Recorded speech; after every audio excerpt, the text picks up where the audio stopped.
രാഹുൽ ചുരമിറങ്ങിയതോടെ പ്രിയങ്കയുടെ വരവ് ആഘോഷമാക്കിയ വയനാട് പോളിംഗ് ശതമാനത്തിൽ ഞെട്ടിച്ചു.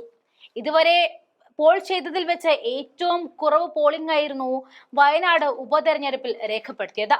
8 ലക്ഷത്തിൽ താഴെ പോളിംഗ് ശതമാനം രേഖപ്പെടുത്തിയ വയനാട് എങ്ങനെ പരിശോധിച്ചാലും പ്രിയങ്കയ്ക്ക് അനുകൂലമാകുമെന്ന് തന്നെയാണ് നമ്മൾ മനസ്സിലാക്കേണ്ടത്.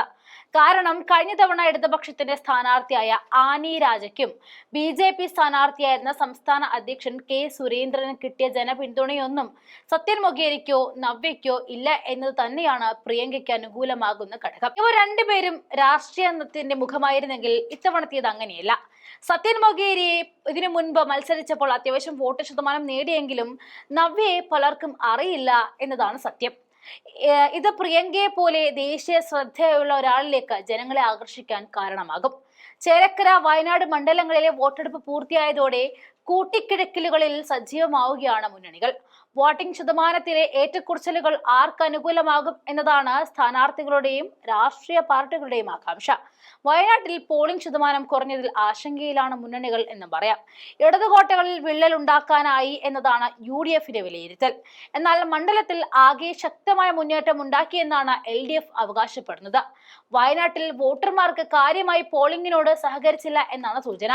64.72 വയനാട്ടിലെ പോളിംഗ് ശതമാനം.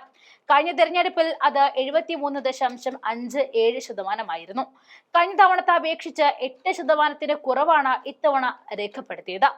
ഏറനാടും നിലമ്പൂരുമായിരുന്നു കഴിഞ്ഞ തെരഞ്ഞെടുപ്പിൽ ഏറ്റവും കൂടുതൽ രേഖപ്പെടുത്തിയ മണ്ഡലങ്ങൾ. എന്നാൽ നിലമ്പൂരിൽ വോട്ടിംഗ് ഗണ്യമായി കുറഞ്ഞു. ബൂത്ത് തല കണക്കുകൾ പുറത്തു വന്നാൽ മാത്രമേ ഏത് മുന്നണിയുടെ വോട്ടാണ് ചോർന്നത് എന്ന് മനസ്സിലാവുകയുള്ളൂ. ഇതൊരു അനാവശ്യ തെരഞ്ഞെടുപ്പാണെന്ന ബോധം ജനങ്ങൾക്കുണ്ടായിട്ടുണ്ട്. ഇതിന്റെ അടിസ്ഥാനത്തിലാണ് ജനങ്ങൾ പോളിംഗിനോട് മുഖം തിരിച്ചത് എന്നാണ് LDF പ്രധാനമായും ഉന്നയിക്കുന്നത്. LDFും BJPയും പ്രചാരണ രംഗത്ത് തീരെ സജീവമായിരുന്നില്ല എന്ന ആക്ഷേപം UDFും ഉന്നയിക്കുന്നുണ്ട്. വയനാട് മണ്ഡലത്തിലെ നിയമസഭാ മണ്ഡലങ്ങളിൽ തിരിച്ചുള്ള കണക്ക് പരിശോധിച്ചാൽ മാനന്തവാടിയിൽ 62.61% പോളിംഗ് ആണ് രേഖപ്പെടുത്തിയത്.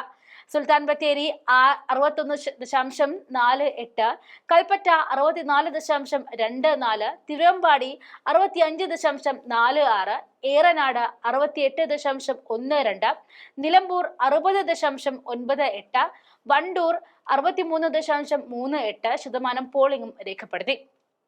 ഉരുൾപൊട്ടലുണ്ടായ മേപ്പാടിയിൽ ആകെ പോൾ ചെയ്തത് 720 വോട്ടുകൾ മാത്രമാണ്. മേപ്പാടിയിൽ 1168 പേർക്കായിരുന്നു വോട്ടവകാശം ഉണ്ടായിരുന്നത്. ഇവരിൽ 112 പേർ ഉരുൾപൊട്ടലിൽ മരിച്ചവരോ കാണാതായവരോ ആണ്. പോളിംഗ് ശതമാനം കുറഞ്ഞതിൽ മറ്റു ഇരു മുന്നണികൾക്കും നെഞ്ചെടുപ്പുണ്ടാക്കിയെങ്കിലും കോൺഗ്രസിനെ സംബന്ധിച്ച് ആശ്വാസമാണെന്ന് പറയാം.